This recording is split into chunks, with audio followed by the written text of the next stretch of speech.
আমরা আজকে আলোচনা শুরু করছি অ্যানাটমি এবং ফিজিওলজির একটা গুরুত্বপূর্ণ পার্ট রেসপিরেটরি সিস্টেম। আজকে আমাদের আলোচনার বিষয় হচ্ছে ফুসফুস এবং শ্বসনতন্ত্র, অর্থাৎ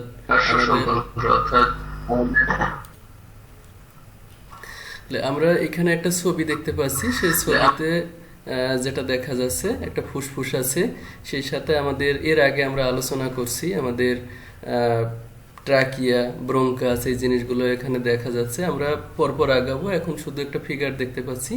তো আমরা আজকে যে জিনিসটা আলোচনা করব সেটা হচ্ছে আমাদের পূর্বের ক্লাসের আলোচনা, যেটা আমি অলরেডি করে ফেলছি। এরপরে আমরা যেটা দেখব ফুসফুস বা লাং এটা কি, এটার অবস্থান কোথায়, তার গঠন কেমন। আমাদের যেহেতু দুটো ফুসফুস আছে, একটা ডান পাশে একটা বাম পাশে, তার গঠনগত পার্থক্যটা কি আছে আমরা আরও দেখব। ব্রঙ্কোপালমোনারি যে সেগমেন্টগুলো আছে সেই সেগমেন্টগুলো সম্বন্ধে আমরা আলোচনা করব। এখানে ফুসফুসে যে আর্টারি, ভেনাস, ধমনী, এইগুলোর যে সঞ্চালনগুলো আছে সেগুলো সম্বন্ধে আলোচনা করব। সেই সাথে আমরা ফুসফুসের কাজ কি সেই জিনিসটাও আমরা আলোচনা করব। তো আমরা শুরু করছি। আমরা আগে একটু দেখব যে আমাদের ফুসফুস বা লাং কাকে বলে এবং এটা কোথায় থাকে। আমরা এখানে লেখা আছে লাং বা ফুসফুস হলো একজোড়া শ্বসন অঙ্গ যা থোরাসিক ক্যাভিটিতে অবস্থিত। ফুসফুস দেখতে কনকা আকৃতি। প্রতিটি ফুসফুস তার প্লুরা দ্বারা আবৃত থাকে। দুটি ফুসফুস মিডিয়াস্টাম দ্বারা পৃথকভাবে অবস্থান করে। ফুসফুস গাঠনিকভাবে স্পঞ্জের মতন। যুবকদের ক্ষেত্রে ফুসফুসের ধূসর বা বাদামি বর্ণের থেকে থাকে এবং পূর্বপদ বা পারপদ পালমোনার বলতে ফুসফুসকে বোঝানো হয়। আচ্ছা, আমরা একটু দেখি আমাদের শরীরে দুটো ফুসফুস থাকে, একটা ডান পাশে একটা বাম পাশে। এটা আমাদের বুকের, যেটাকে আমরা ইংরেজিতে থোরাসিক ক্যাভিটি বলি, সেই জায়গায় এটা অবস্থান করে এবং এটা দেখতে ত্রিকোণ আকৃতির, যেটা এখানে বলছে কনকা আকৃতি। কনকা আকৃতি বলতে ত্রিকোণ আকৃতি বোঝানো হয়। আমাদের ফুসফুসের নিচের অংশটা একটু স্পেট থাকে, সেখানে দুটো কোণ থাকে এবং উপরের অংশটা এই দুটো কোণকে একত্রিত করছে, এই জন্য এটা ত্রিকোণ আকৃতির দেখায়। এবং এই ফুসফুসটা একটা পর্দা দ্বারা আবৃত থাকে, সেই পর্দাটাকে আমরা বলি হচ্ছে প্লুরা। ইংরেজিতে বইতে প্লুরা লেখা থাকে, আর দুটো প্লুরা, প্লুরা হচ্ছে একটা বহুবচন শব্দ। যদি আমরা এটাকে এক বচন করি তাহলে প্লুরি উচ্চারণ হয়। তো আমরা যেহেতু একসাথে বলতে বলতে আমরা অভ্যস্ত, যেহেতু আমাদের দুটো ফুসফুসে দুটো আবরণ থাকে, দুটো আবরণকে একসাথে আমরা প্লুরা বলতে পারি। আর যদি একটা ফুসফুস আলাদা করে বলতে চাই তাহলে এটার উচ্চারণ প্লুরি হবে। এটা দ্বারা এটা আবৃত থাকে। এই যে দুটো ফুসফুস, এই দুটো ফুসফুসের মাঝখানে আমাদের বক্ষপিঞ্জরে যে মিডিস্টেনাম আছে, সেই মিডিস্টেনাম দ্বারা এটা পৃথক অবস্থায় আছে। এবং এই যে ফুসফুসটা সেটা আপনার স্পঞ্জের মতন, অর্থাৎ এটা স্পঞ্জটা যেমন নরম তুলতুলে থাকে, চাপ দিলে এটা আরও জায়গায় আটকে যায়, আবার ছেড়ে দিলে এটা তার নিজের অবস্থানে ফিরে যায়। এই জিনিসটাকে আমরা স্পঞ্জের সাথে তুলনা করছি। এবং এটা যুবক কিংবা ইয়ংদের ক্ষেত্রে ফুসফুসটা ধূসর বা বাদামি বর্ণের থেকে থাকে। আর যারা সিনিয়র সিটিজেন আছে তাদেরটা একটু হালকা আপনার কখনো গ্রে কালার অথবা একটু ব্ল্যাকিশ এই টাইপের হয়ে যায়। আর যারা ধূমপান করে তাদেরটা আরও খারাপ অবস্থায় চলে যায়। তো এটা থাকে তার ইয়ং বয়সের যে বর্ণনা থাকে সেটা হচ্ছে ধূসর বা বাদামি বর্ণের। আর আমরা অনেক সময় পালমোনারি নামে একটা শব্দ ব্যবহার করি। মূলত পালমোনারি বলতে সাধারণত ফুসফুসকেই বোঝায়। যেমন আমরা যদি কখনো টিবির কথা বলি, যে টিবি কোথায় হয়েছে, আমরা বলি পালমোনারি টিউবারকুলোসিস হয়েছে।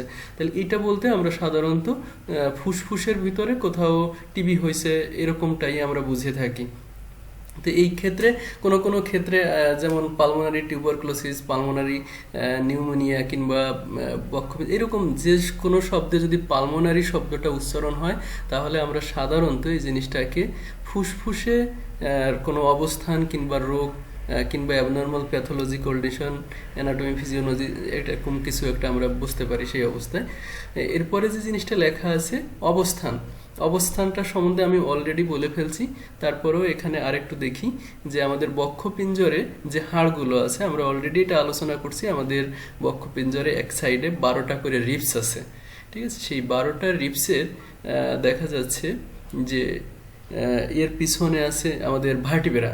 সেই ভার্টিব্রা নেবেল থেকে এটাকে হিসাব করা হয়েছে তৃতীয় ভার্টিব্রা থেকে, অর্থাৎ থোরাসিক ক্যাভিটির তৃতীয় ভার্টিব্রা থেকে ষষ্ঠ ভার্টিব্রা পর্যন্ত অর্থাৎ থোরাসিক ভার্টিব্রার এই নেভেল পর্যন্ত এটা অবস্থান করছে। এখানে সার্ভাইকাল ভার্টিব্রা লেখা আছে, এটা ভুল আছে, আপনারা এটা একটু করে নেবেন, এটা থোরাসিক ভার্টিব্রা হবে। থোরাসিক ভার্টিব্রা পর্যন্ত এটা অবস্থান করবে। এটি টাং বা জিহ্বার রুট হতে ট্রাকিয়া পর্যন্ত বিস্তারিত। পুরুষদের ক্ষেত্রে এটি অ্যাডামস অ্যাপল একটি উন্নত অংশ দ্বারা শনাক্ত করা যায়। অ্যাডামস অ্যাপল একজন বিজ্ঞানী ছিলেন যার নামে এই জিনিসটাকে মানে নামকরণ করা হয়েছে। এটা দিয়া এই জিনিসটা কোথায় কিভাবে আছে সেটাকে শনাক্ত করার প্রক্রিয়াটা উনি আবিষ্কার করছিলেন। যেমন পুরুষ মহিলাদের যে বিভাজনটা করার প্রয়োজন হয় সেই জিনিসটা উনি করছিলেন, সেজন্য ওনার নামে এটাকে উল্লেখ করা হয়ে থাকে। এটা দিয়ে একজন পুরুষের যে ফুসফুসটা আছে সেটাকে আলাদা করা যায়, যদিও এটা খুব টাফ ব্যাপার, তারপরে ওনার এই প্রক্রিয়া দিয়ে করা যায়। আমরা যদি গঠন হিসেবে আমরা দেখি একটা ফুসফুসের কি কি গঠনতন্ত্র আছে সেই জিনিসটা একটু জানি। ডান ফুসফুস, ঠিক আছে, আমরা প্রথমে একটু দেখতেছি ডান ফুসফুস। ডান ফুসফুস তুলনামূলকভাবে বাম ফুসফুস থেকে আকারে কিছুটা বড়, এর ওজন প্রায় 700 গ্রাম। ডান ফুসফুসে রয়েছে একটা অ্যাপেক্স, আমরা দুটোকে একসাথেও আলোচনা করতে পারি, দুটোর মধ্যেই অ্যাপেক্স আছে। অ্যাপেক্স বলতে বোঝানো হয় এর চূড়াটাকে বোঝানো হয়। আমরা যদি এখানে ছবিতে দেখি যে, আচ্ছা ছবিতে যদি আমরা দেখি তাহলে দেখা যাচ্ছে এটা হচ্ছে চূড়া বা অ্যাপেক্স, আর নিচে এই যে যেটা দেখা যাচ্ছে এটা হচ্ছে বেজ। তাইলে আমরা দুটো জিনিস জানলাম, এটা বলা হচ্ছে অ্যাপেক্স এই, আর এটা হচ্ছে বেজ। আচ্ছা, তারপরে বেসটা আমরা দেখছি আকারে অর্ধাকৃতি সেমিলুনার, এটি ডায়াফ্রামের উপরে থাকে। আমরা যদি এটা দেখি এখানে ডায়াফ্রামটা দেখা যাচ্ছে না, এর নিচে একটা ডায়াফ্রাম থাকে যেটা আমাদের শরীরের বড় একটা মাংসপেশি। এই ডায়াফ্রামের উপরে আমাদের ফুসফুসটা রেস্টিং অবস্থায় থাকে, অর্থাৎ এর উপরে অবস্থান করে, বেজের উপরে। তারপরে আমাদের তিনটি বর্ডার থাকে, একটা হচ্ছে এন্টিরিয়র বর্ডার অর্থাৎ সামনের দিকের একটা বর্ডার থাকে, এটা অত্যন্ত সরু।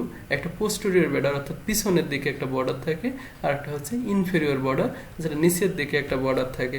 আমরা যদি এই ছবিটা দিয়ে আবারও দেখতে চাই, আমাদের এন্টেরিয়র বর্ডারটা এই সামনের দিকটাকে আমরা বলতে পারি, পিছনটা আমরা দেখতে পাচ্ছি না কারণ এটা ত্রিমাত্রিক কোনো ছবি না। আর নিচের দিকে এই যে আমরা যে বেসটা তৈরি করছি, এই বেসটার উপর ভিত্তি করে একটা বর্ডার আছে, এই তিনটা বর্ডার থাকে এখানে। তারপর আমরা দেখছি আমাদের এখানে দুটো সারফেস থাকে, একটা হচ্ছে কোস্টাল সারফেস আর একটা হচ্ছে মিডিয়াল সারফেস। আমরা এই ছবিটায় চলে যাই। কোস্টাল সারফেস বলতে আমাদের যে রিবসগুলো আছে সেই রিবসগুলো সামনের দিকে যে আবরণটা দিয়ে আছে সেটাকে আমরা বলি হচ্ছে কোস্টাল সারফেস। আর আমাদের দুটো ফুসফুসের মাঝখানে আছে মিডিয়াস্টিনাম, সেই মিডিয়াস্টিনাম দিয়ে আরেকটা সারফেস তৈরি করা হয়েছে, সেটা হচ্ছে মিডিয়াস্টিনাল সারফেস। এখানে দেখেন আমাদের এই যে খাঁজটা আছে এটাকে কার্ডিয়াক নোজ বলা হয়, কারণ আমাদের হার্টটা এইখানে এসে অবস্থান করতেছে এই জায়গাটা জুড়িয়ে, সেজন্য এই খাঁজটা তৈরি হয়েছে। এটাকে বলা হয় কার্ডিয়াক ইমপ্রেস অথবা কার্ডিয়াক সাপ, যেভাবেই আমরা দেখি না কেন, অথবা আমরা কার্ডিয়াক নোজও বলতে পারি, কারণ এখানে একটা খাঁজের মতন তৈরি হয়েছে, সেজন্য আমরা এটাকে কার্ডিয়াক নোজও বলতে পারি। এরপরে আমরা দেখব হচ্ছে ফিশার।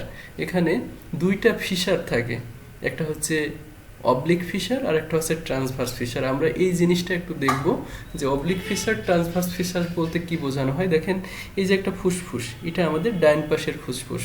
দেখেন এইখানে এই যে একটা টান দেওয়া হয়েছে একটু গোলা আকৃতির, এটা দিয়ে ফুসফুসটাকে দুটো অংশে ভাগ করা হয়েছে, ডাইন ফুসফুসটাকে অনলি। তাহলে এইটা হচ্ছে আমাদের ফিশার, ঠিক আছে। তো এই ফিশারটা থাকার কারণে, আমি ভুল বলছি, এটা হচ্ছে বাম পাশের, এটা হচ্ছে ডাইন পাশের। ডাইন পাশের এখানে হচ্ছে দুটো ফিশার আছে, এই একটা ফিশার আর এই একটা ফিশার, ঠিক আছে। দুটো ফিশার থাকার কারণে এটা তিনটা অংশে ভাগ হয়ে গেছে। সেই অংশটা আমরা দেখি এখানে লেখা আছে তিনটা লোব, এই ভাগটাকে আমরা এক একটাকে একটা লোব বলতেছি। একটা হচ্ছে সুপেরিয়র লোব, একটা হচ্ছে মিডল লোব, আর একটা হচ্ছে ইনফেরিয়র লোব। ঠিক একইভাবে আমাদের বাম পাশের যে ফুসফুসটা আছে সেখানে ফিশার থাকে হচ্ছে একটা, শুধুমাত্র একটা ট্রান্সভার্স অবলিক ফিশার থাকে শুধুমাত্র এখানে। এই অবলিক ফিশার, একটা ফিশার থাকার কারণে এটা দুটো ভাগে ভাগ হয়ে গেছে, একটা হচ্ছে সুপেরিয়র লোব আর একটা হচ্ছে ইনফেরিয়র লোব। তাহলে আমরা আরেকবার একটু দেখি, আমাদের একটা অ্যাপেক্স আছে ফুসফুসে, দুই পাশেই একটা করে অ্যাপেক্স আছে, আমাদের একটা করে বেজ আছে, ডান পাশেও একটা বেজ আছে, বাম পাশেও একটা বেজ আছে। এরপরে আমাদের ডান পাশের ফুসফুসে দুটো ফিশার আছে, একটাকে বলা হয় হরিজেন্টাল ফিশার আর একটাকে বলা হয় অবলিক ফিশার। আর আমাদের বাম পাশের ফুসফুসে একটাই ফিশার আছে যেটাকে আমরা অবলিক ফিশার বলি। এই ফিশার থাকার কারণে আমাদের ফুসফুসটা, ডান ফুসফুসটা তিনটি ভাগে ভাগ হয়েছে আর বাম ফুসফুসটা দুটো ভাগে ভাগ হয়েছে। ডান ফুসফুসের তিনটা ভাগের নাম হচ্ছে, উপরে সর্বোচ্চ উপরে যেটা আছে সেটা সুপেরিয়র, সুপেরিয়র মানে হচ্ছে উপরে, মিডল মানে হচ্ছে মাঝখানে, আর ইনফেরিয়র মানে হচ্ছে নিচে। তাইলে আমরা একেবারে উপরেরটারে বলতেছি সুপেরিয়র লোব, মাঝখানেরটাকে মিডল লোব বলতেছি, আর নিচেরটাকে ইনফেরিয়র লোব বলতেছি। সেই সাথে আমরা যদি ডান পাশের ফুসফুসে চলে যাই, তাহলে যেহেতু এখানে একটা ফিশার দিয়ে এটাকে দুই ভাগে ভাগ করা হয়েছে, সেহেতু আমরা এটাকে সুপেরিয়র লোব এবং ইনফেরিয়র লোব এই দুই ভাগে এটাকে বিভক্ত করতে পারতেছি। আচ্ছা, গেল। আমরা বাম ফুসফুস অলরেডি আলোচনা করে ফেলাইছি, যেটা যে জিনিসটা আছে এখানেও একই জিনিসপত্র আমাদের আলোচনা হয়েছে। আচ্ছা, এখানে আমরা বাম এবং ডান ফুসফুসের মধ্যে তুলনা করছি। কি তুলনাগুলো আছে দেখেন, আমাদের প্রথমত আকার দিয়ে এটাকে তুলনা করা হয়েছে। ডান ফুসফুসটা খাটো এবং প্রশস্ত, আর বাম ফুসফুসটা লম্বা এবং চাপা। এটা লম্বা এবং চাপা থাকার একটাই মানে, এটা আমাদের যেহেতু হার্টটা বাম ফুসফুসটাকে আপনার চাপ দিছে অথবা সেখানে কার্ডিয়াক নস তৈরি করছে, সেজন্য এটা লম্বা এবং চাপা হয়ে গেছে। আর যেহেতু ডান ফুসফুসটা সম্পূর্ণ নিজস্ব আকৃতিতে আছে, সেই জন্য এটা খাটো এবং প্রশস্ত, অর্থাৎ এটা একেবারেই পুষ্টপুষ্ট আছে, কোনো জায়গায় কোনো নস তৈরি হয় নাই কিংবা কেউ তার কাছে জায়গা দখল করে নাই, সেই জন্য এটা অনেকটা আকৃতি ঠিক আছে, যেটা আমরা এই ফিগারে দেখতে পারতেছি। দুটো দেখতেই বোঝা যাচ্ছে যে এটা একটু লম্বাটে দেখাচ্ছে, এটা একটু খাটো এবং প্রশস্ত দেখাচ্ছে। যাই হোক, আমরা তার পরের অংশে চলে যাই। ধারণ ক্ষমতা। ধারণ ক্ষমতা, এখানে আমরা তার যে আয়তনটাকেই আমরা বোঝাচ্ছি। ডান ফুসফুসটা তুলনামূলক বেশি, বাম ফুসফুসটা তুলনামূলক কম। অর্থাৎ আমরা যেহেতু ফুসফুস এটা আমাদের বাইরের জগৎ থেকে বাতাস, যদিও আমরা অক্সিজেন নেওয়ার কথা বলি, মূলত বাতাসের মধ্যে অনেক উপাদানই থাকে, শুধু যে অক্সিজেন থাকে তা না। সো আমরা বাতাসই বলি, বাতাসটা টেনে নিচ্ছি, সেই বাতাসটা তুলনামূলক ডান ফুসফুসে বেশি নিতে পারে, অর্থাৎ তার আয়তনটা বেশি, আর বাম ফুসফুসটা কম নিতে পারে। ঠিক আছে, সেজন্য কারণ তার আয়তনটা কম। তারপরে আমরা ফিশার এবং খাজ আমরা দেখছি, ডান ফুসফুসের দুটো ফিশার আছে আর বামে আছে একটা। লোব, ডান ফুসফুসে তিনটা আছে, বাম ফুসফুসে দুটো আছে। বেজ আমাদের দুটোর মধ্যেই আছে, কিন্তু এখানে অবতলের উপর ডিপেন্ড করে দুই পাশে একটু পার্থক্য তৈরি করা হয়েছে। ডান পাশেরটা একটু বেশি অবতল, বাম পাশেরটা কম অবতল। ওজন, যদি আমরা ডান ফুসফুসের ওজনটা আমরা জানি প্রায় 700 গ্রাম। এটা কম বেশি একটু হতে পারে মানুষের আকৃতি এবং তার দৈহিক গঠনের উপরে, আবার দেশভিত্তিকও এরকম হতে পারে, জাতিভিত্তিকও একটু কম বেশি হতে পারে। তবে এভারেজ হচ্ছে প্রায় 700 গ্রাম, আর বাম ফুসফুস এভারেজ প্রায় 600 গ্রাম, প্রায় 100 গ্রামের মতন কাছাকাছি একটা পার্থক্য আছে। কার্ডিয়াক নোজ, এটা ডান পাশে থাকে না, বাম পাশে থাকে শুধুমাত্র। লিঙ্গুইলা ডান পাশে অনুপস্থিত, বাম পাশে উপস্থিত। আর ব্রঙ্কিয়াল আর্টারি ডান পাশে একটা আর বাম পাশে আছে দুইটা। হাইলাম বা সজ্জা বিভি আর বাম পাশে হচ্ছে এবিভি। আচ্ছা, আমরা নিচে আরেকটা চিত্র দেখতেছি, ব্রঙ্কাই দেওয়া আছে চিত্রটাতে, বাম পাশে এবং ডান পাশে। আমরা ব্রঙ্কাই সম্বন্ধে মানে এর আগের ক্লাসে আমরা আলোচনা করছি, তারপরেও আমরা এখানে একটু দেখব। সেটা হচ্ছে আমাদের এই যে উপরে, এটা হচ্ছে ট্রাকিয়াটা এখানে এসে ব্রঙ্কাসে পরিণত হয়ে গেছে। ব্রঙ্কাসটা এখানে এসে দুটো ব্রঙ্কাসে পার্থক্য হয়েছে, যেটাকে আমরা বলতেছি প্রিন্সিপাল ব্রঙ্কাস। এই দুটোই হচ্ছে প্রিন্সিপাল ব্রঙ্কাস। প্রিন্সিপাল ব্রঙ্কাসটা যেহেতু আমাদের ডান পাশে তিনটা লোব আছে, সেহেতু সে এখানে এসে তিনটা লোবে বিভক্ত হয়ে গেছে, অর্থাৎ 3 ভাগে বিভক্ত হয়েছে। আর বাম পাশে যেহেতু আমাদের দুটো লোব আছে, সেজন্য এটা দুই ভাগে বিভক্ত হয়েছে। এরপরে এটা আরও বিভিন্নভাবে বিভক্ত হয়েছে তার লোব অনুযায়ী। যেমন আমাদের প্রাথমিকভাবে এটা রাইট প্রাইমারি ব্রঙ্কাস, যেটাকে আমি প্রিন্সিপাল ব্রঙ্কাস বলতেছিলাম, সেটা আবার আর একটু ভিতরে যাইয়া তিন ভাগে ভাগ হইল, সেটা আবার তার লোবে যাইয়া বিভিন্নভাবে বিভক্ত হইয়া শেষ পর্যন্ত আমাদের এটা অ্যালভুলাইতে রূপান্তরিত হয়েছে, একদম মাথায় যাইয়া, যেখানে যাইয়া আমাদের অক্সিজেন এক্সচেঞ্জ হয়। অর্থাৎ হার্টের রক্তটা যখন আমাদের ফুসফুসে আসে, এখান থেকে রক্তের মধ্য থেকে যে ডিঅক্সিডেন্টেড যে অর্থাৎ কার্বন ডাই অক্সাইড সমৃদ্ধ যে রক্তটা, সেটা এখান থেকে ফুসফুস টেনে নেয়, আর এখান থেকে অক্সিজেন সমৃদ্ধটা বাতাসটা সেটা এই হার্ট থেকে আসা রক্তের সাথে মিশ্রিত করে দেয়। এটা কি প্রক্রিয়ায় হয় সেগুলো সম্বন্ধে আমরা আগের ক্লাসে আলোচনা করছি, আপনারা এই বিষয়টা অবশ্যই জানেন। এরপরে আমরা একটু ব্রঙ্কো পালমোনারি যে সেগমেন্টগুলো আছে সেই সেগমেন্টগুলো সম্বন্ধে একটু আলোচনা করব।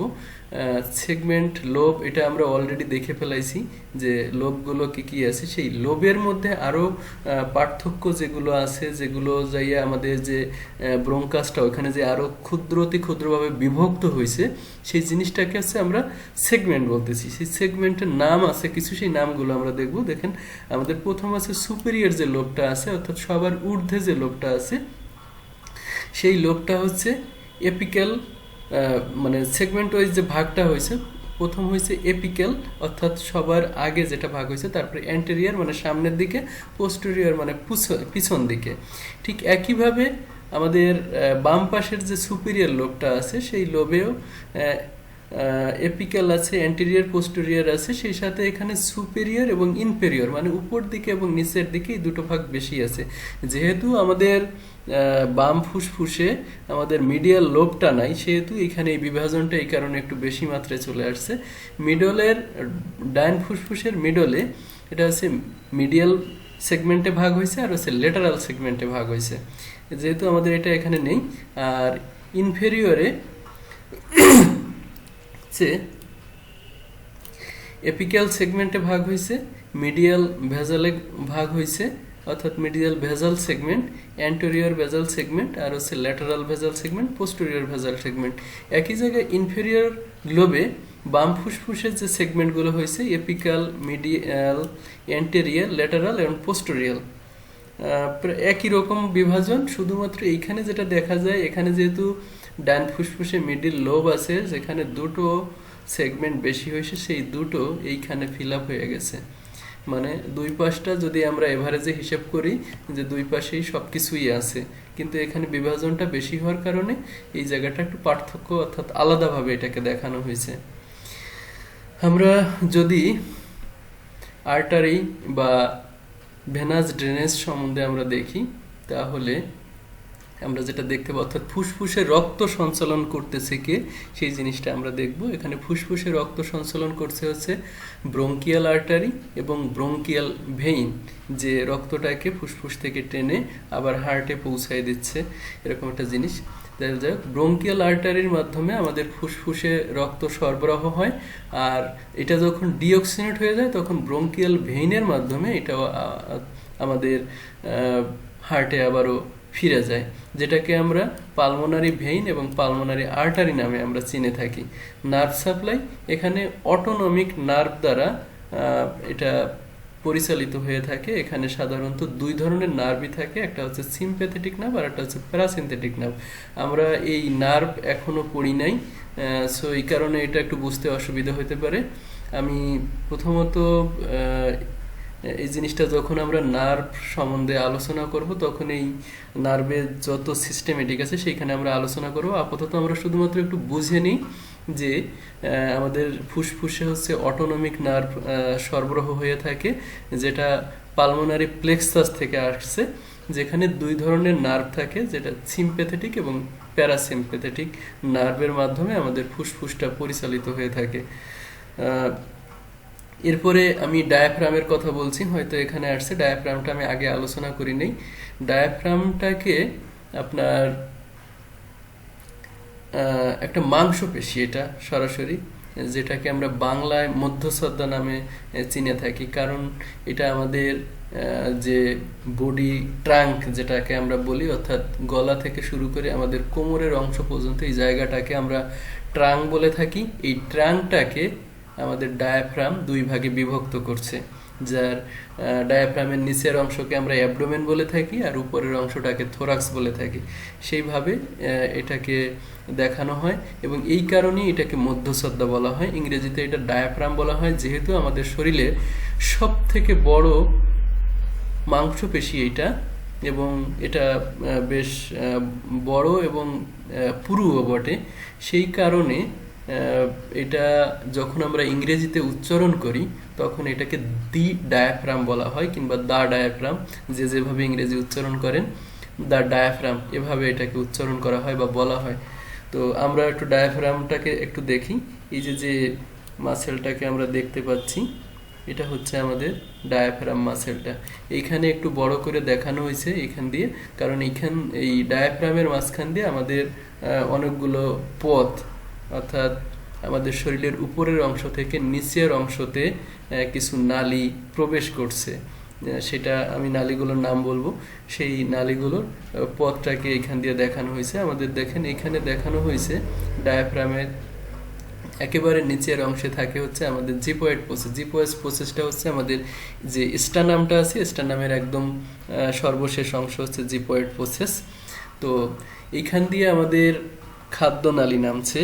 আমাদের হার্ট থেকে যে বড় আর্টারিটা শরীরের নিচের দিকে প্রবাহিত হয়েছে, সেই আর্টারিটাও এইখান দিয়েই পাস হয়েছে। তারপর আমাদের যে নার্ভগুলো আছে, সেই নার্ভগুলো এখান দিয়ে পাস হয়েছে। দেখেন আমাদের এখানে লেখা আছে সুপিরিয়র ভেনা কাভা, এটা শরীরের নিচের থেকে উপর দিকে আসছে। এটাও কিন্তু আমাদের ডায়াফ্রামকে মানে ছিদ্র করিয়া কিংবা এটাকে ভেদ করেই উপর দিকে আসছে। আবার উপর থেকে নিচের দিকে আমাদের যে এওটা, আমাদের হার্ট থেকে যে বড় মহাধমনী বলি আমরা যেটাকে, সেই ধমনীটা হার্ট থেকে বেরোয় শরীরের নিচের অংশ গেছে, সেই নিচের অংশটাও কিন্তু ডায়াফ্রামকে ভেদ করে গেছে। তারপরে আমাদের যে খাদ্যনালী, আমরা যেটাকে ইসোফেগাস বলে থাকি, সেই ইসোফেগাসটাও এখান দিয়ে পাস করে আমাদের স্টোমাকের সাথে সংযুক্ত হয়েছে। তারপরে আমাদের নার্ভগুলো এটাকে ভেদ করছে, যেমন আমাদের সেপালিক নার্ভ, সেটা রাইট এবং লেফট দুই সাইডেই আছে, দুই ভাবেই এটা নামিয়ে গেছে। তারপর আমাদের এগুলোই আর আছে থোরাসিক ডাক, এইগুলো আছে যাই হোক। এবং এর পিছন দিয়ে হচ্ছে আমাদের যে থোরাসিকের পরে হচ্ছে লাম্বার ভার্টিব্রা, সেই লাম্বার ভার্টিব্রাগুলো এখান দিয়ে নামছে। আর এর নিচেই আছে আমাদের লিভার, তারপরে আমাদের স্টোমাক আছে, আর এক সাইডে আমার স্প্লিন আছে এর নিচে, আর উপরে হচ্ছে আমাদের হার্ট এবং লাং। এখানে দেখা যাচ্ছে দুই পাশে দুটো ফুসফুস আছে, মাঝখানে আমাদের হার্টটা আছে। সরাসরি এই তিনটা অর্গানই আমাদের যে ডায়াফ্রাম মাসেলটা তার উপরে এটা রেস্টিংয়ে আছে। এবং এটার সব থেকে বড় কাজ হচ্ছে আমাদের আমরা যে শ্বাস প্রশ্বাস নিই, আমাদের ফুসফুসটাকে সে প্রচুর পরিমাণ হেল্প করে ডায়াফ্রামটা।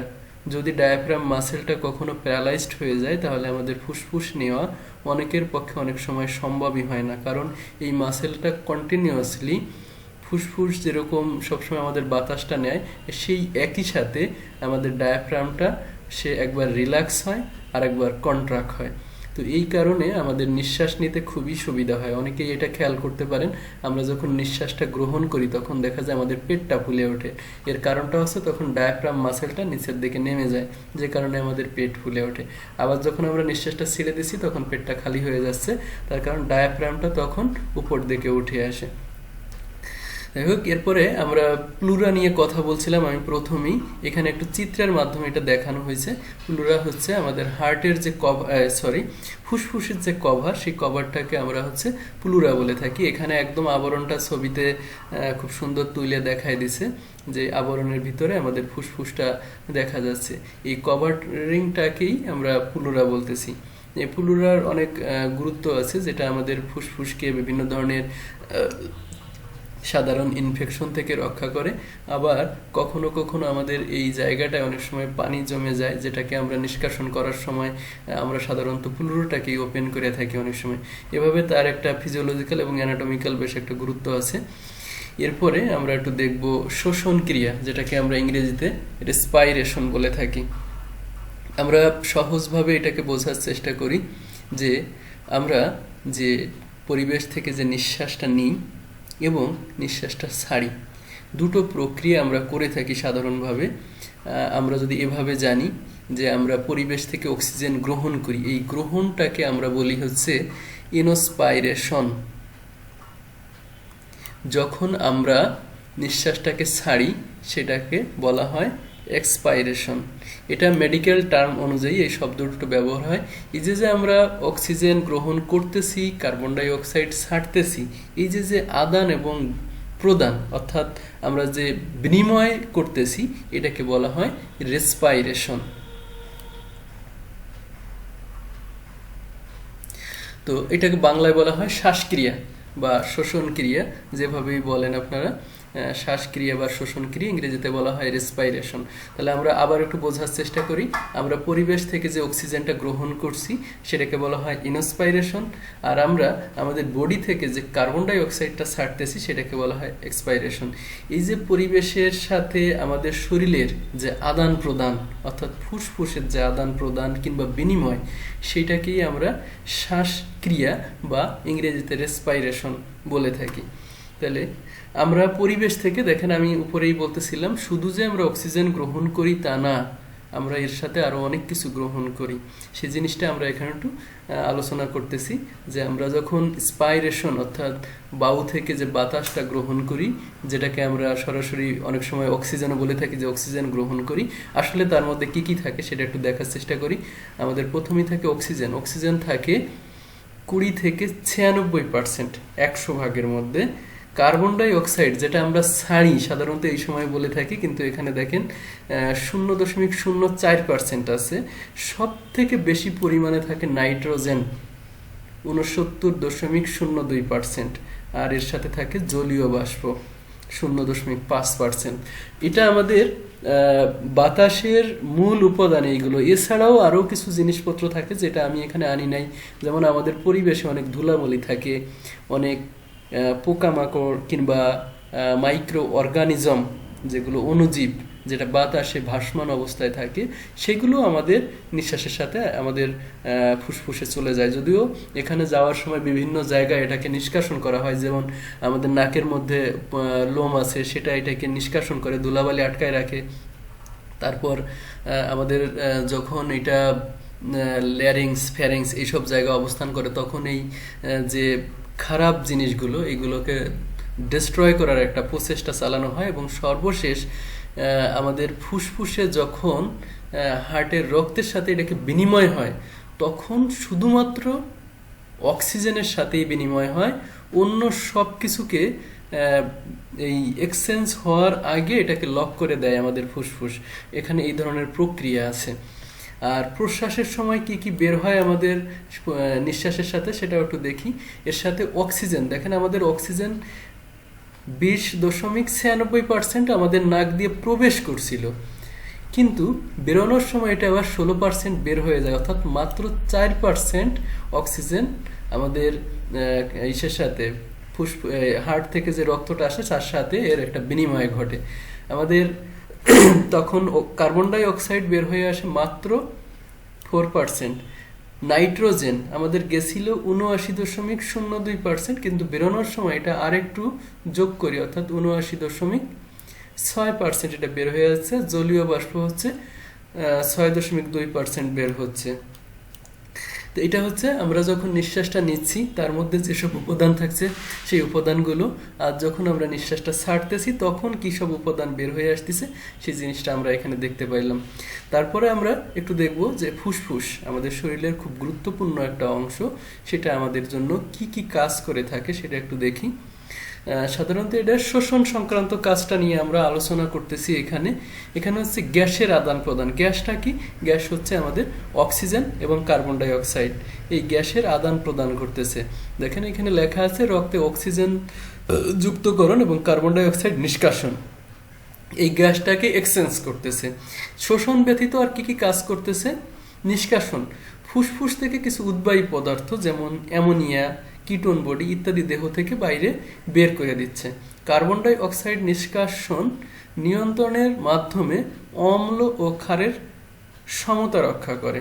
আমাদের শরীরে যে অম্ল এবং ক্ষার আছে সেটাকে সমতা রক্ষা করার জন্য বাড়তি যে কার্বন ডাই অক্সাইড আছে সেটাকে শরীর থেকে বের করে দিতে হয়। সেই কাজটা আমাদের ফুসফুস করে থাকে। জলীয় বাষ্প নিঃসরণের মাধ্যমে দেহের তাপমাত্রা নিয়ন্ত্রণে সাহায্য করে।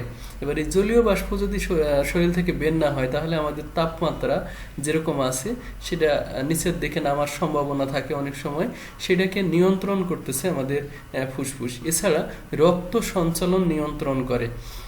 আমাদের যে রক্ত সঞ্চালনটা আছে সেখানে যদি আপনার কার্বন ডাই অক্সাইড পৌঁছায় দেওয়া না যায় আর সেখান থেকে যদি অক্সিজেন বের করা না হয় তাহলে আমাদের শরীরে যে রক্ত সঞ্চালন প্রক্রিয়া আছে সেটার একটা ভারসাম্য নষ্ট হয়ে যাবে। সেই জিনিসটাকে আমাদের ফুসফুস তার শোষণ ক্রিয়ার মাধ্যমে এটাকে নিয়ন্ত্রণ করে থাকে। আমরা যদি তারপরে দেখি যে একজন সুস্থ মানুষ প্রতি মিনিটে কতবার করে শ্বাস প্রশ্বাস নেবে একসাথে, যেটাকে আমরা রেসপিরেশন বা শ্বাসক্রিয়া বলতে, সেটা প্রতি মিনিটে কতবার একজন মানুষ নেবে। এখানে বয়স অনুযায়ী ভাগ করা হয়েছে। 0 থেকে 1 বছর তারা হচ্ছে 30 থেকে 35 বার নেবে। 2 থেকে 3 বছর যাদের বয়স তারা 25 থেকে 35 বার শ্বাস প্রশ্বাস, অর্থাৎ আমি একবার শ্বাস নিব একবার ছাড়বো, এটাকে বলা হয় একটা শ্বাসক্রিয়া। ঠিক আছে, এই জিনিসটা কতবার হয় আমরা এখানে সেইটাই ডিফাইন করতেছি। 4 থেকে 5 বছর যাদের বয়স তারা হচ্ছে 20 থেকে 25 বার শ্বাস প্রশ্বাস নিয়ে থাকে। 6 থেকে 15 যাদের বয়স তারা হচ্ছে 20 থেকে 25 বার। 16 থেকে 40 যাদের বয়স তারা হচ্ছে 18 থেকে 20 বার। 60-এর ঊর্ধ্বে 16 থেকে 18 বার। এবার যদি আপনাদেরকে কখনো প্রশ্ন করা হয় যে মানুষের শ্বাস প্রশ্বাস কতবার, তাহলে এটা স্বভাবত আমরা সাধারণত মিডিল এজটাকে অর্থাৎ 16 থেকে 40 এই এজটাকে আমরা কাউন্ট করি 18 থেকে 20 বার। এটা আপনারা যদি বই পড়েন তাহলে বই ভেদে এটার একটু তারতম্য পেতে পারেন। হ্যাঁ, কোনো বইতে 15 থেকে 18, 15 থেকে 17 কিংবা 13 থেকে 16 এরকমও পেতে পারেন। বাট এটা বিভিন্ন বই অনুযায়ী এক একজন গবেষকদের একটু তারতম্য থাকে, 1-2% এটা বিভাজন থাকতেই পারে। তো আমি যে বইটা পড়ি সেই বইতে 18 থেকে 20 বার নর্মাল রেসপিরেশন রেটটাকে দেওয়া আছে এবং আমি সেটাই কাউন্ট করে থাকি। 18 থেকে 20 বার একজন মানুষের এভারেজ শ্বাস প্রশ্বাস মানে কতবার নিচ্ছে সেটা আমরা বলতে পারি। ভাইবা বোর্ডে অনেক সময় প্রশ্ন করে ফিজিওলজিতে যে একজন মানুষের স্বাভাবিক মানুষের শ্বাস প্রশ্বাস মিনিটে কতবার, তো আপনারা স্বভাবত এটা বলতে পারেন 18 থেকে 20 বার। অথবা আপনারা যে বইটা পড়েন, আমাদের টিচাররা যে বইটা রেফারেন্স ওয়াইজ দিয়ে দেয় সেই বইটা থেকেও আপনারা উত্তর দিতে পারেন। আচ্ছা, যাই হোক, আমাদের ফুসফুসে কিছু সিস্টেমেটি আছে যেভাবে কাজ করা হয় সেই জিনিসগুলো আমরা একটু আলোচনা করব। এখানে প্রথমেই আছে ভাইটাল ক্যাপাসিটি, অর্থাৎ আমরা যে শ্বাস প্রশ্বাস নিচ্ছি সেইখানে আমাদের ফুসফুসের ভিতরে কিছু কন্ডিশন আছে, সেই কন্ডিশনগুলোর নাম জানবো এবং সেই প্রক্রিয়াটাকে কি বলে সেটা সম্পর্কে আমরা একটু জানবো। দেখেন, ভাইটাল ক্যাপাসিটি। ভাইটাল ক্যাপাসিটি বলতে হয় গভীরতম নিঃশ্বাস ক্রিয়ার পর, অর্থাৎ সব থেকে জোরে চাপ দিয়া নিঃশ্বাস গ্রহণ করিয়া তারপর ধীরে ধীরে বেশি চাপ দিয়ে যে পরিমাণ বায়ুকে বলপূর্বক ফুসফুস হইতে বাহির করা সম্ভব তাহাকে ভাইটাল ক্যাপাসিটি বলে। ইহা স্বাভাবিক পরিমাণ পুরুষের ক্ষেত্রে প্রায় 4.8 লিটার এবং মহিলাদের ক্ষেত্রে 3.1 লিটার।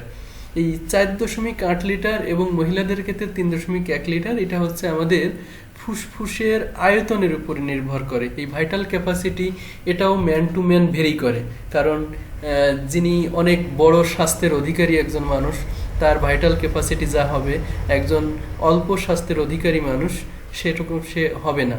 আবার দেখা যাচ্ছে আমাদের আফ্রিকান মানুষগুলো অনেক বড় সড়ো হয়ে থাকে, এশিয়ার মানুষগুলো স্বভাবত আমরা বাংলাদেশ ভারত নিয়ে যদি কম্পেয়ার করি এরা মিডিল সাইজের হয়ে থাকে। বিশেষ করে বাংলাদেশে যথেষ্টই আমরা আয়তনে দেখা যাচ্ছে যে 6 ফুট থেকে 7 ফুটের মধ্যেই আমরা সবাই আছি।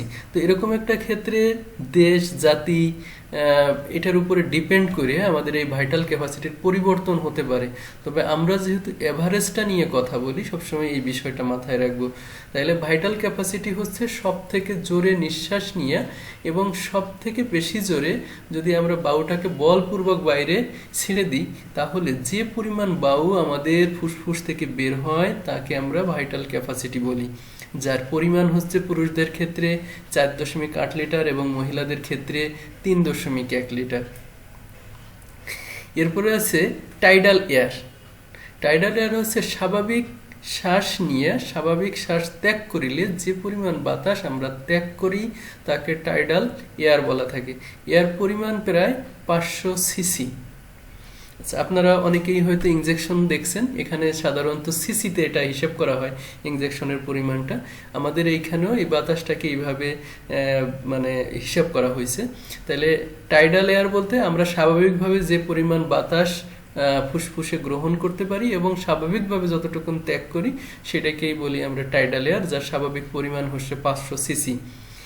ডেড স্পেস এয়ার নাসিকা, ফেরিংস, ট্রাকিয়া, ব্রঙ্কাই প্রভৃতি অংশে যে বায়ু শ্বাস ত্যাগের পরও থাকিয়ে যায় তাকে ডেড স্পেস এয়ার বলা হয়।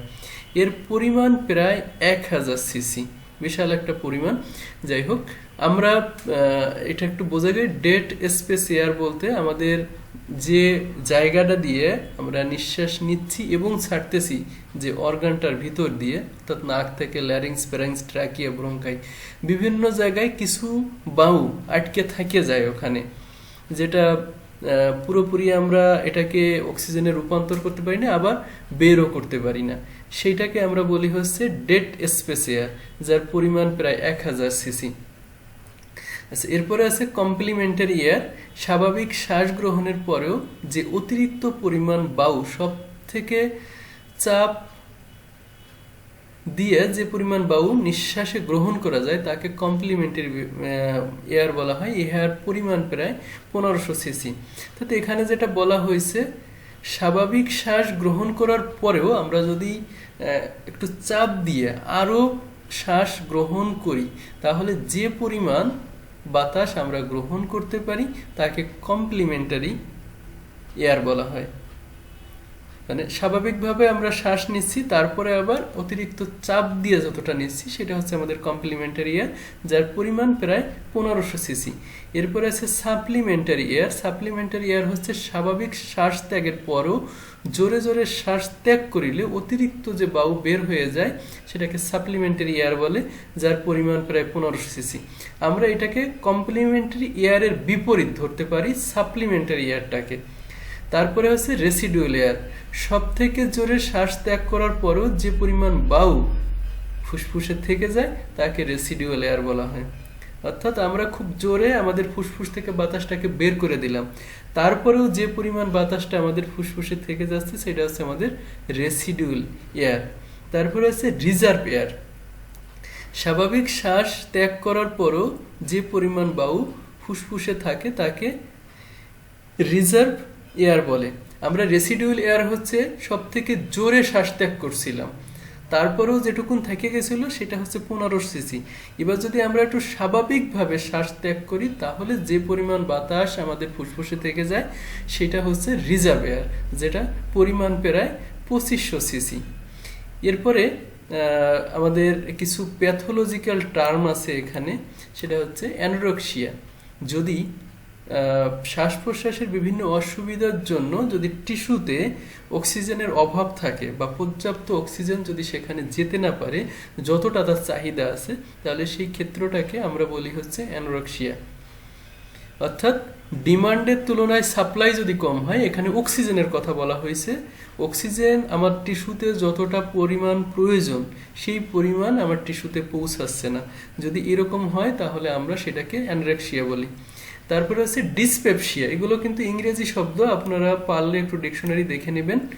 ডিসপেপসিয়া, ডিসপেপসিয়া হচ্ছে যদি নিঃশ্বাস অর্থাৎ শ্বাস প্রশ্বাস নিতে কষ্ট হয় তাহলে সেটাকে আমরা ডিসপোনিয়া এরকম শব্দ দিয়ে বলে থাকি। এটা বিশেষ করে আমরা হাঁপানি রোগীদের ক্ষেত্রে এটা পেয়ে থাকি, ডিসপোনিয়া। তারপরে আছে অ্যাপনিয়া। অ্যাপনিয়া হচ্ছে শ্বাস প্রশ্বাস প্রক্রিয়ার সাময়িক বিরতিকে অ্যাপনিয়া বলা হয়। তো আমি শ্বাস প্রশ্বাস নিচ্ছি, হঠাৎ করে কোনো কারণবশত আমি একটা বিরতি দিলাম, সেই বিরতির যে প্রক্রিয়াটা সেই প্রক্রিয়াকে আমরা বলি হচ্ছে অ্যাপনিয়া। তারপরে আছে হাইপার অ্যাপনিয়া, অর্থাৎ শ্বাস প্রশ্বাসের যে প্রক্রিয়া সেটা যদি আমরা বেশি নিই, বেশিটা বলতে আমরা ওখানে দেখছিলাম একজন অ্যাডাল্ট পারসন 18 থেকে 20 বার অথবা 16 থেকে 18 বার সে শ্বাস প্রশ্বাস নেবে, কিন্তু এটা হয়ে যাচ্ছে 25 বা 30 বার কিংবা 30-35 বার, এনিহোয়ার যে কোনোটা হতে পারে। যদি এইরকম হয় তাহলে সেটাকে আমরা বলি হাইপার অ্যাপনিয়া। এটাও আমরা বেশিরভাগ ক্ষেত্রে দেখা যায় যাদের বুকে হার্টের সমস্যা আছে কিংবা হাঁপানিতে আক্রান্ত কিংবা নিউমোনিয়া আক্রান্ত, এদের ক্ষেত্রে এই হাইপার অ্যাপনিয়াটা অনেক সময় দেখা যায়। তারপরে হচ্ছে হাইপোক্সিয়া। হাইপোক্সিয়াটা আমরা এখানে যেমন অ্যানোরেক্সিয়া দেখছিলাম, এখানে হচ্ছে টিস্যুতে অক্সিজেনের অভাব থাকে, আর এখানে হচ্ছে রক্তে যদি অক্সিজেনের স্বাভাবিক পরিমাণের কম যায় তাহলে তাকে আমরা হাইপোক্সিয়া বলে থাকি। তাহলে এখানে হচ্ছে টিস্যুতে অক্সিজেন কম থাকে, এখানে হচ্ছে রক্তে অক্সিজেনের পরিমাণ কম থাকে, তাহলে আমরা তাকে হাইপোক্সিয়া বলি। আর ওখানে টিস্যুতে কম থাকার কারণে আমরা এটাকে অ্যানোরেক্সিয়া বলছিলাম। আমাদের এরপরের টার্ম হচ্ছে শ্বাসরোধ। যদি কোনো ব্যক্তি সুস্থ অবস্থায় কোনো প্রাণীর রক্তে কিছুক্ষণের জন্য যদি বায়ু প্রবেশে বাধা সৃষ্টি হয় তাহলে তাকে শ্বাসরোধ বলা হয়।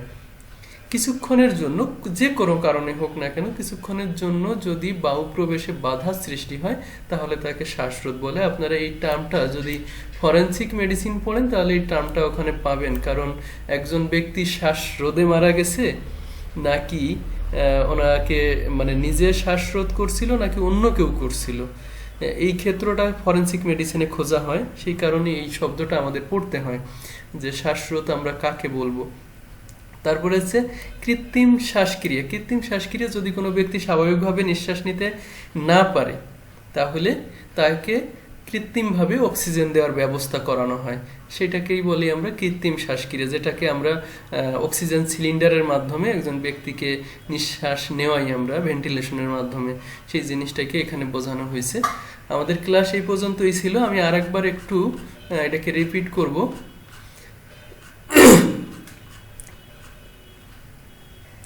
আচ্ছা, আমরা এখানে দেখতেছিলাম আমাদের ফুসফুস কি। ফুসফুস হচ্ছে আমাদের শরীরের শ্বাস প্রশ্বাস নেওয়ার জন্য একটা অঙ্গ, যেটা আমাদের শরীরের থোরাসিক ক্যাভিটিতে অর্থাৎ বুকেতে থাকে। আমাদের ফুসফুস, দুটো ফুসফুস থাকে, একটা ডাইন সাইডে একটা বাম সাইডের জন্য আমরা একটাকে লেফট লাং আর একটাকে রাইট লাং এভাবেও বলতে পারি।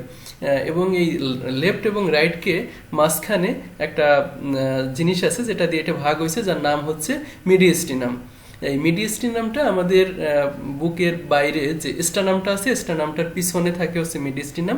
এই মিডিয়াস্টিনামের মাঝখানেই সাধারণত আমাদের হার্টটা অবস্থান করে, এবং হার্টের দুই পাশে হচ্ছে আমাদের দুটো ফুসফুস থাকে, যেটাকে আমরা রাইট এবং লেফট ফুসফুস বলতেছি। আচ্ছা, অবস্থানটা অলরেডি আমরা বুঝে গেছি। তারপরে এখানে ভার্টিব্রা দিয়ে এটাকে একটু বোঝানো হয়েছে। আমাদের যে থোরাসিক নেভেলের 3য় থেকে 6ষ্ঠ যে ভার্টিব্রাগুলো আছে, থোরাসিক ভার্টিব্রা, সেইখান থেকে এটা মানে এইটুকুন জায়গার মধ্যে এটা সাধারণত বিস্তৃত হয়ে আছে। আমরা গঠন হিসাবে ডাইন এবং বামকে আলাদা আলাদা করে দেখছিলাম। সেখানে আমরা গঠন ক্রিয়া হিসাবে দেখছি যে আমাদের ডাইন এবং বাম দুটোতেই আমাদের একটা অ্যাপেক্স আছে, ডাইন এবং বাম দুটোতেই অ্যাপেক্স আছে, ডাইন এবং বামে দুটোতেই একটি করে বেজ আছে, এর দুটোতেই 3টা করে বর্ডার আছে, সারফেস আছে 3টা করে, আর আমাদের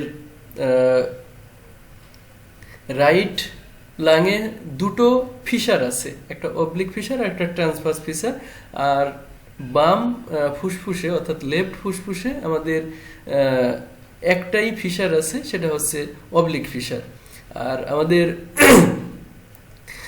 ডাইন ফুসফুসে তিনটা লোব আছে এবং বাম ফুসফুসে দুটো লোব আছে। আমরা এখানে চিত্রে দেখতে পাচ্ছি আমাদের এটা হচ্ছে আমাদের ফিশার। ডান ফুসফুসে দুটো ফিশার থাকে, একটা হরিজন্টাল ফিশার আর একটা অবলিক ফিশার, আর বাম ফুসফুসে একটা অবলিক ফিশার। যেহেতু এখানে দুটো ফিশার আছে, যে কারণে আমাদের ফুসফুসটা তিনটা ভাগে ভাগ হয়ে গেছে, একটা সুপিরিয়র, মিডল এবং ইনফেরিয়র। আর বাম ফুসফুসে যেহেতু আমাদের একটা অবলিক ফিশার আছে, যে কারণে এটা দুই ভাগে ভাগ হয়েছে, একটা হচ্ছে সুপিরিয়র লোব আর একটা হচ্ছে ইনফেরিয়র লোব। আমাদের এইখানে যে খাঁজটা দেখা যাচ্ছে এটাকে আমরা কার্ডিয়াক নোজ বলে থাকি, কারণ আমাদের হার্টটা একটু কোনাকুনিভাবে বিস্তৃত হয়ে আছে এবং আমাদের বাম পাশে যে ফুসফুসটা আছে সেটাকে একটু সে চাপ প্রয়োগ করছে, যে কারণে এখানে একটা খাঁজ তৈরি হয়েছে। এই জন্য এটাকে কার্ডিয়াক নোজ বলা হয়। মানে যেহেতু এখানে হার্ট থাকে এবং হার্টের অবস্থান, সেজন্য এটাকে কার্ডিয়াক নোজ বলা হয়।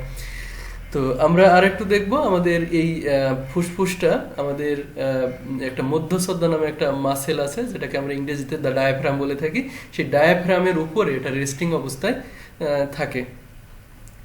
আচ্ছা, এই দুটোকে আমরা তুলনামূলক বিভাজনটা আমরা এখান থেকে করছি। এখানে আমি ওজনের কথাটা বলি নাই। আমাদের ডান পাশের ফুসফুসটায় প্রায় 700 গ্রাম ওজন থাকে, বাম পাশেরটা প্রায় 600 গ্রাম ওজন থাকে। আচ্ছা, এরপরে আমরা দেখছিলাম যে আমাদের ব্রোঙ্কাইগুলো, অর্থাৎ আমাদের যে ট্রাকিয়া আছে, ট্রাকিয়াটা ভাগ হয়ে ব্রোঙ্কাসে পরিণত হয়েছে। ব্রোঙ্কাসটা আবার পরে যাইয়া প্রিন্সিপাল ব্রোঙ্কাসে পরিণত হয়েছে। প্রিন্সিপাল ব্রোঙ্কাস আবারও এক একটা সেগমেন্টে পরিণত হয়েছে। সেই সেগমেন্টগুলো আবারও ভাগ হয়েছে। সেই জিনিসগুলো আমরা এই চিত্রের মাধ্যমে দেখতে পাইছি, যেটা আমরা এই ডান এবং বাম ফুসফুসে যে গঠনগত পার্থক্যগুলো, সেখানে আমরা এটা দেখছিলাম। আচ্ছা, এরপরে আমরা আর্টারি এবং নার্ভ সাপ্লাইগুলো দেখছিলাম। আমাদের ফুসফুসে হচ্ছে ব্রোঙ্কাল আর্টারি এবং ব্রোঙ্কাল ভেইন, যা পালমোনারি ভেইন এবং পালমোনারি আর্টারি নামে পরিচিত। এর মাধ্যমে রক্ত সরবরাহ হয় এবং এখান থেকে রক্তটা ডিএক্সিনেট হয়ে আবার হার্টে ফিরে যায়। নার্ভ সাপ্লাই হিসেবে আমরা এখানে ফুসফুসে দেখছিলাম অটোনমিক নার্ভ দ্বারা এটার নার্ভ সরবরাহ হয়ে থাকে, যেটা আমাদের পালমোনারি প্লেক্সাস থেকে এটা যেয়ে থাকে। এরপরে আমরা যে ডায়াফ্রাম নিয়ে কথা বলছিলাম, সেই ডায়াফ্রাম নিয়ে আমরা একটু আলোচনা করছি। ডায়াফ্রামটা হচ্ছে আমাদের মধ্যচ্ছদা। এই মধ্যচ্ছদার নামটা বা কেন হয়েছে সেটাও আমি বলছি। এরপরে আমরা প্লুরা নিয়ে কথা বলছি। প্লুরাটা হচ্ছে আমাদের ফুসফুসের আবরণ, সেই আবরণটা আমরা চিত্রের মাধ্যমে দেখছি।